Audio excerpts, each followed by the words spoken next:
Okay, part two. I want to give you some examples of habitat creation. And again, the idea is that you look at nature and then how you can adapt that to either your garden or your community space. And like I said before, it depends very much on how big a space you've got, how big a garden you've got. If you were the Duke of Rutland in the 1800s, this would be your garden view. Lots of rhododendron there and a nice view of Higgertor and Carwart at Longshore. Most of us don't have a garden that's quite that size. But think about landscape, think about where we are, and looking at nature for inspiration. So it's connection with nature and then letting nature be your guide, as it were. So inspired by nature, what can we do? Yes. And there are various interventions that we think about. One is looking at water. This is one of the, Sheffield is one of the only cities probably in the world that has a major bog actually within the city. I always make this joke that I have two things I'm really passionate about. I do my shadow woods work, which is to the scrub, and I'm into bog. I'm a peat man. And the public impression of this is not good. Bogs and scrub are not the most positive words that you might have. But they're looking at regular bog, and we're looking at how the bog is recovering from air pollution from Sheffield and Manchester and from drainage. And it's amazing. It's the last 10 or 15 years, it's really bouncing back with the stagnation of the bog builders really taking a hold. That's one of the quite uncommon species, holding water, building up a peat mass, and then rare plants and insects following to colonise.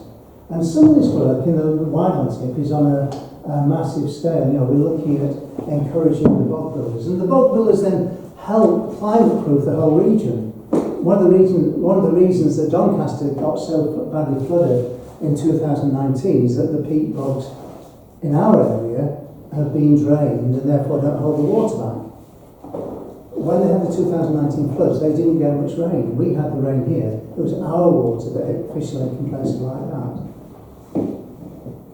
But over towards Doncaster, Thorn Moors, this was a huge lowland peat bog, what we now call the Great Northern Fen. And it was a multi-dome peat bog that extended over many, many miles. The site even today is 7 miles by 4 miles across.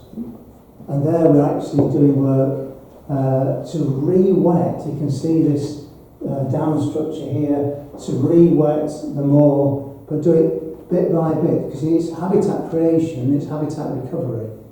And you're trying to re-wet the moor, but you don't want to just turn it into a lake. So if you just hold the water back, that's easy to do, but you end up with a lake, and then you get wave action, and you won't get those bogles or those sphagnum mosses established. So what we want to do is to re-wet it a little bit at a time, which is far harder and far more sophisticated, if you like. So it's just raising the water a bit at a time, allowing the vegetation to recolonise, allowing the bog builders to do that. This used to be a bog 25 foot deep in the middle, and if you walked into it, the whole landscape would like a giant jelly. So these are things that we do, and it's, you know, managing water, such as at Thorn Moors, becomes really important. So biodiversity and landscape benefit and health, landscape benefit, health and well-being. So one of the things that we are arguing is that being exposed to an exciting and pleasant, I'm just going to check if that's actually one of it is.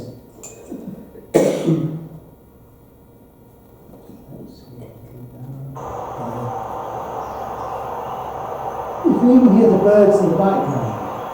That's this guy's front lawn again. And people walk down the street, they stop and they look, and it's fantastic. So having that contact in nature, if you can have that on your doorstep, that is really, really important to people.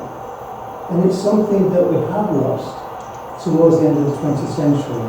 Far fewer people have had this sort of experience easy to hand.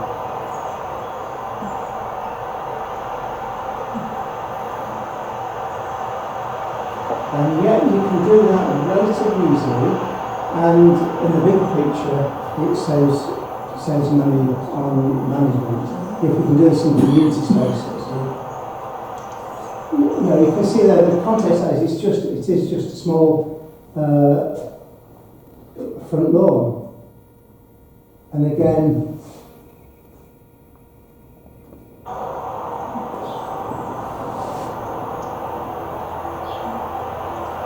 He actually doesn't have to know it. He knows it towards the end of the year, and he knows it probably a little bit in the spring. But it's relatively low maintenance, but it's just an amazing experience for him and for people walking past. And if you actually start to add those into the landscape and plug the gaps, the nature reserves are fantastic, and what's said the Wildlife Trust or the RSPB or the others do fantastic.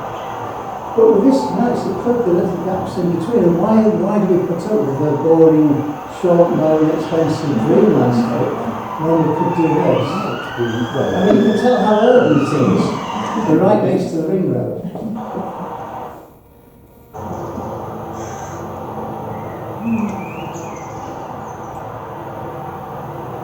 Did I ask if that's been seeded?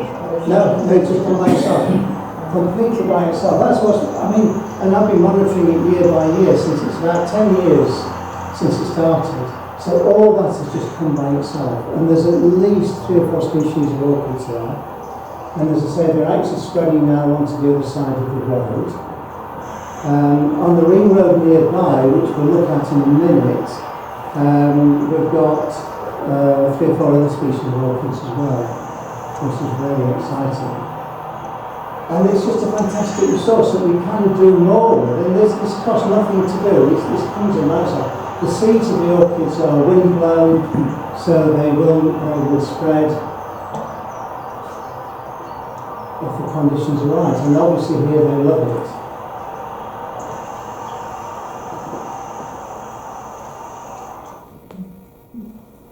And you can do the same thing. This is Grace Park, and there are leaflets on here about our Grace Park project. We have 2 projects. It's like the buses, you know, you wait and then they all come at once. We've got a project with the lottery on heritage, with a little bit of biodiversity stuff in it, and then we've got quite a big project with the Grace Trust to look at climate proofing Grace Park for the future as a hub. So do come along to that, because we're going to be having all sorts of workshops and events and activities linked to identifying biodiversity, surveying biodiversity, and changing the landscape. But you can see here, this is the Chesterfield Road end of the park, and this is simply stopping mowing the grass. So across there, you've now got masses and masses of buttercup meadows. So you've got short mown grass near the path, and there's a playing field up there, and then across there, instead of short mown grass that you're mowing each week, it's now just a fantastic mix of you can almost hear the insects buzzing, and some of the other areas have already got quite a range of species, and they're providing habitat for the birds, they're providing habitats for the pollinating insects, etc. The other areas on the other side of the park, which are longer established, last year were full of butterflies. And then you go to the short bit and there's nothing. We also had 4 pythons last year, which was exciting. Somebody released some pythons. They weren't big, they were about this big. But that was a bit of biodiversity that we weren't really expecting. The ring road nearby, because one of the things we're trying to think about is strategic context and linking to other areas. All this is through Green Hill and Bradway, as you come out from the Sheffield Ring Road and the Bockham Parkway, and it's been short mown grass. And I talked to Amy 10 years ago, and they were not interested. And then a few years ago, the funding for local authorities managing open spaces hit the buffers, and some places just stopped all lawn mowing. And this was one of the areas where they actually stopped, and then they now are managing as a nature reserve, a wildflower meadow. And it's just the soil came from old farmland when the houses were built. in the 1960s. So you've actually got a meadow seed bank, and it's just amazing.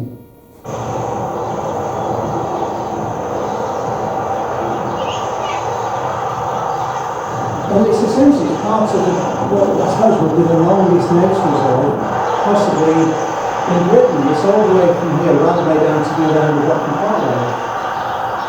And we've got Oxide Daisy coming in, we've got various members of the pea family, birchfoot trefoil. So these are, along with the grasses, some of the commoner grasses are food plants for the brown butterflies. So you start to get meadow brown, hedge brown, gatekeeper, common blue, small copper, small heat. There's a whole range of butterflies coming in. And the grasses, year by year, they diversify. You're starting to get quite uncommon species, which you would expect in old meadows. And it just looks so much nicer.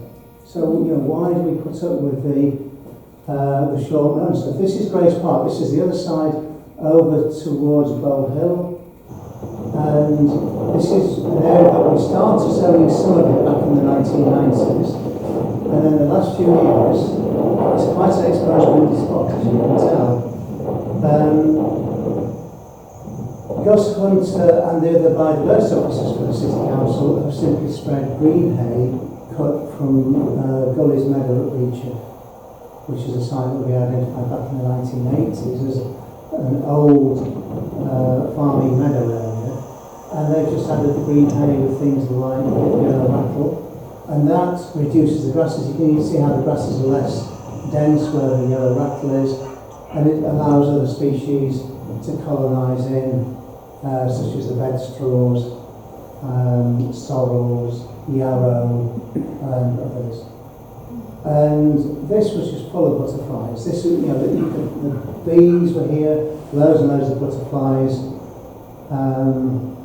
And you go onto the short mown grass, and there's nothing. And you can see pollinating insects on there. And that's the ecological architect. And you can see that's yellow rattle and stuff. And you can see how little grass is there. But what you've got with that, the red is red clover. So there's red clover, white clover, and other members of the pea and clover family. And they're all really rich nectar and pollen producers. So people talk about the collapse of moths, of butterflies, of honeybees, of bumblebees and hoverflies. And this is how we can address that with no extra cost, because the City Council is now geared up to actually manage these sites, to take the hay, cut it and to remove it, which when I first started as a city ecologist way back in the 80s, that was the problem, that you could gang mow a site, but you couldn't do anything else. There was no kit to actually cut a hay crop and take it off, whereas you can now. And you can even use that to reseed other sites, or you can use it for feeding animals, as long as you haven't got problems of fouling or broken glass, etc. So this really is a fantastic way of changing. And with Grace Park, we've got a hub that then links into Greenhill and Bradway and those areas. It links through Chancellor Wood into Beechworth and that area. It links back along the escarpment above Chesterfield Road, along the old Bow Hill Wood, and it links back into Gleadless Valley and some of the finest wildflower meadows in an urban area in Europe. They were described by Oliver Gilbert in the 1980s. So, we can actually start to have a huge impact in terms of biodiversity, in terms of climate resilience. You can see how the yellow rattle has done so well there. And you've got grasses in the background there, the ones with the fine leaves, that's bent grass. The grass that Bent's Green is named after.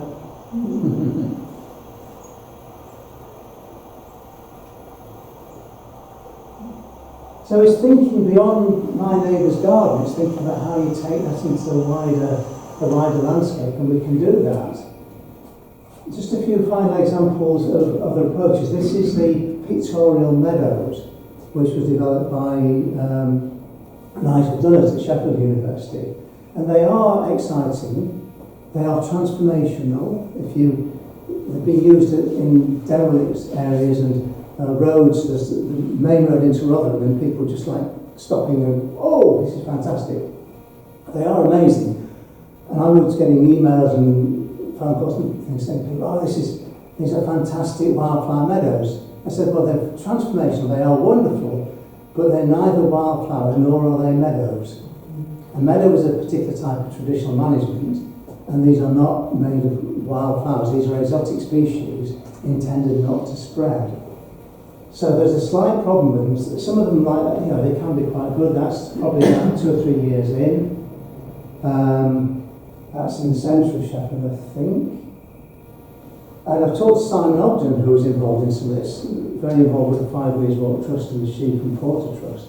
And he said one of the problems they've had is that some of the ones they did along Langsford Road in those areas, they can't afford the maintenance because they're in the central reservation of a very fast road. And if you are going to carry out sensitive management, you've got to close the road, or at least cone off the central portion. You've just spent £10,000. This is a local authority that's got no money. So there are problems about thinking about where do you target this. You can have a fantastic impact. I mean, those are amazing. That was on the road into Rotherham, I think. And that's like year 1 or 2. And they are stunning. They are the sort of things where people just go past and, oh, wow. They are not cheap.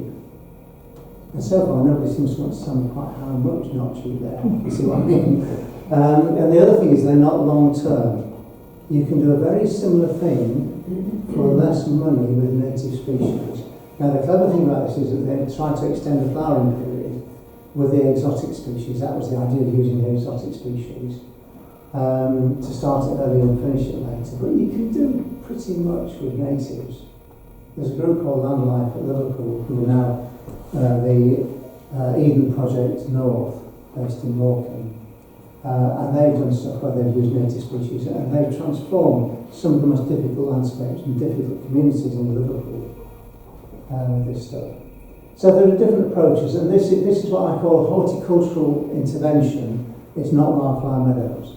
They're still very good, they're very exciting in appropriate places, but they will cost you and you will have to redo them short afterwards, otherwise they start to look a bit crummy. And the other problem is that they often look like they've been kind of stuck in inappropriately. So you've got short grass, and then you've got this bit which is quite clearly a bed that's been grown without really fitting into the wider landscape. Whereas what we do with native species, especially if you've got relic grasslands like we had at Greenhill, is you just stone the management, so it's kind of a soft, and you go from your short mown, tidy bits, and then into the longer, and then the no-mown, tall herb scrub areas.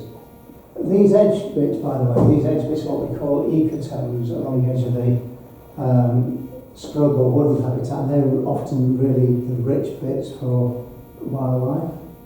So there's one of these pictorial meadows behind a bush shelter on the Arborthorn.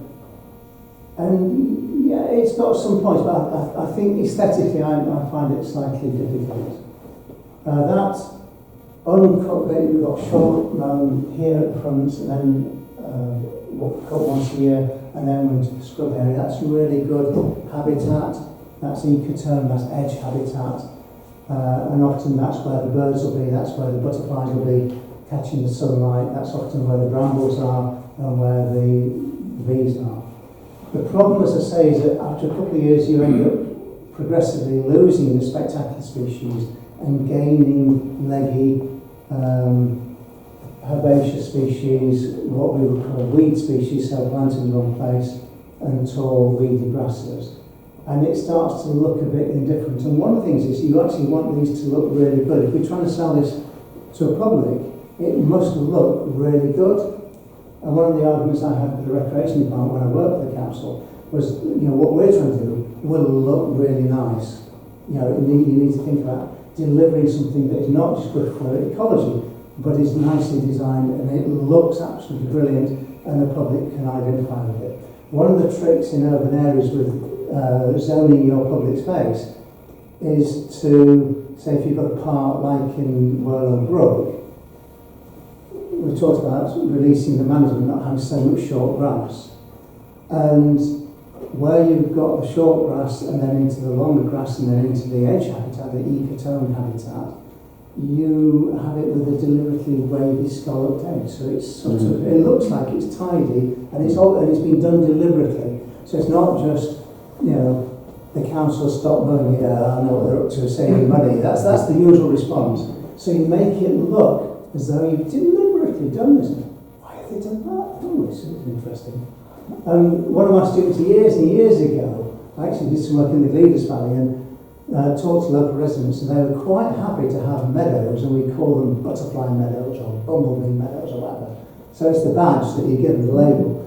They were quite happy to have that away from where they live. Where they live, they wanted short grass. And we had kids who went out with a friend of mine who was in the countryside service years ago. She used to take kids down the Loxley Valley to this wildlife area. And the kids was talking to them afterwards and said, oh, there's nice grass and nasty grass. Nice grass is short grass you could sit on. If you live tiny with shorts, or me in the summer with shorts, then you could sit on the short grass. But the long grass was the prickly grass, that was nasty grass. And then, say, common flowers like clovers are brilliant for insects, they're fantastic for bees. And if we're going to turn things around with this crisis about pollinators, these are things that we need to encourage. And then the ecotone again, that's the bramble between the edge of the woodland or scrub and the longer grass, the wildflower meadow. The bramble is fantastic habitat. And it gives cover, and in an urban area you need prickly cover because kids and dogs respect prickles. So that's quite good. And then it's cover for breeding mammals and birds and for butterflies, hoverflies, bumblebees, etc. You get the flowers, you get the cover, and you get the berries. So there, say, the edge habitat is really good. And we can even do this is a River Don, when they redid the walkway right in the centre of Sheffield, and it was just brilliant.